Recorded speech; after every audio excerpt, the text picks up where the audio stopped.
incomplete without bread. It's, you know, what rice is to Asians, bread is to Spanish. It's not only just used to eat with the meal, it's also used to be part of the meal. So we never waste bread. You know, any spare bread that's left over can be made into a gazpacho, in stuffings, a myriad of different ways to use it in Spanish cuisine.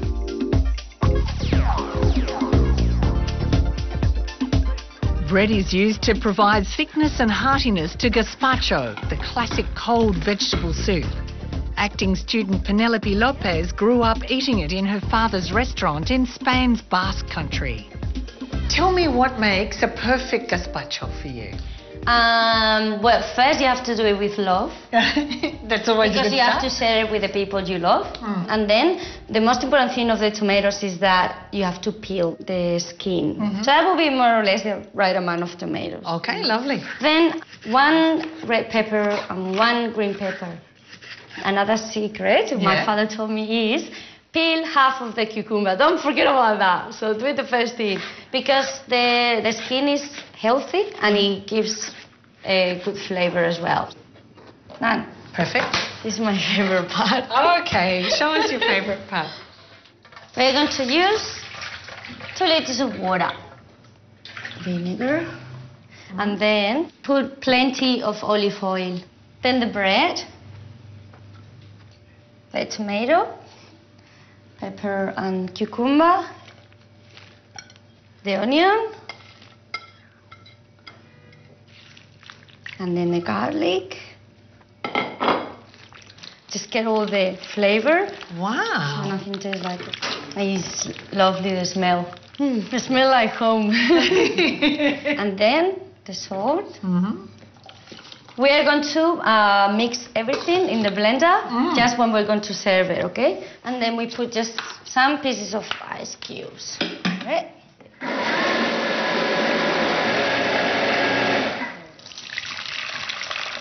Get rid of all the pieces of the skin of the pepper. It's like a big, big orange juice. That's great. That is so simple. A little bit of green pepper, of tomato, and then the croutons. Yeah. As my father said, good luck. Wow. What do you think? So fresh and beautiful. Beautiful.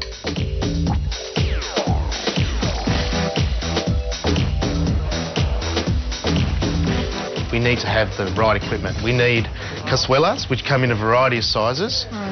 They're all designed to cook, you know, slow braised dishes in the oven, or they can be used to cook things on top of the stove like garlic prawns and mussels and, you know, the real classic, you know, tapas style dishes that everyone knows about. And tell me about the paella pans. Again, they come in a huge variety of sizes. You know, the small family size. And, you know, really it's all about getting a really flat surface so you can cook that rice almost like a pilaf evenly. You need to purchase a flame around it's really important that it's an even heat. What size have you got at home? I've got one actually about that size, a really large pan, yeah. Because it's a classic way to feed a lot of people quickly.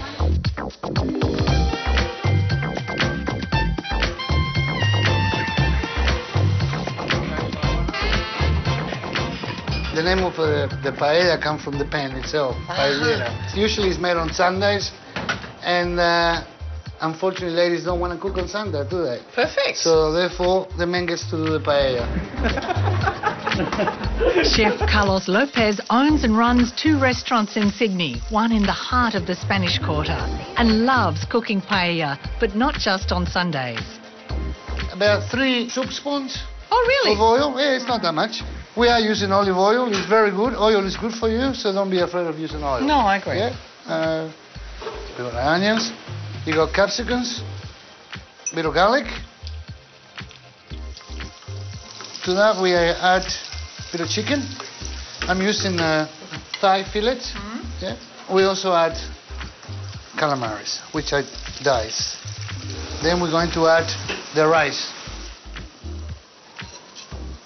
You use about 80 grams per person, yeah? And then the next step will be your stock or water. I'm using fish stock. 1 cup of rice to 2 cups of water. We're gonna use saffron. You can actually just put the strings on top or do what I do. To that, I add a little bit of salt and then we work it all together. Right?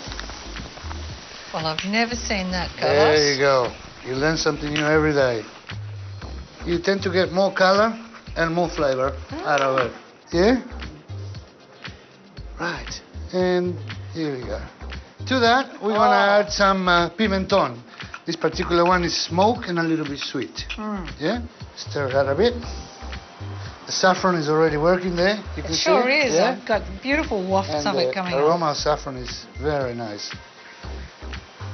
Right. Once it starts boiling, then we add the rest of the seafood. In goes the crab. Yep. Followed by prawns. Then we wait and we add the pipis and the mussels that they don't take that long to cook. Sounds pretty Let's have easy. another glass of wine. Yeah, okay. Salud. Salud. Cheers. The stock is left to reduce, and when the rice becomes visible, Carlos adds the mussels and the pipis. So this is a Spanish man's creative outlet, is it? Decorating a Sure paella. is, sure is. You gotta have a good looking paella, otherwise there's gonna be a lot of disappointed people. Well, now we're going to add the peas. All right. And then roast capsicums, just to add a bit of color to it. And then the last touch, chopped parsley. Colorín colorado, este cuento se ha terminado. Oh, This story is finished. that's very, very, very good. It You know tastes- it's good, don't you? it tastes You're good. very, very pleased. It tastes good.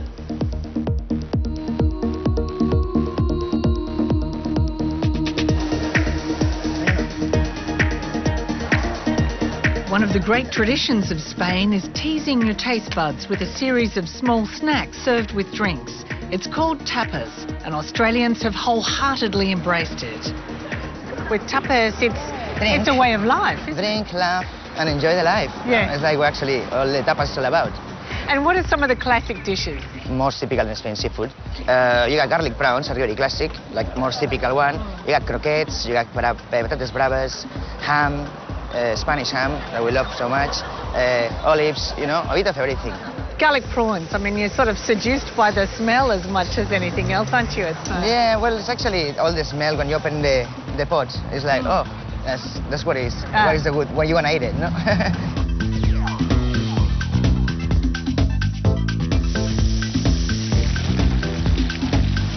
And we love the garlic. It's just so tasteful, you know. For 12 prawns, we use 4 cloves.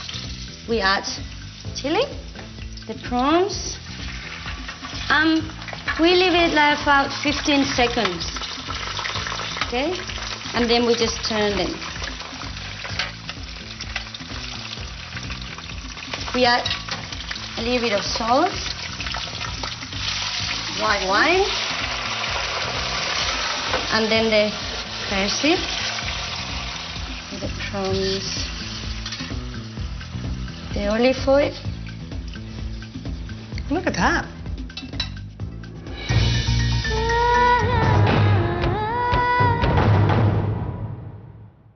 A whole new food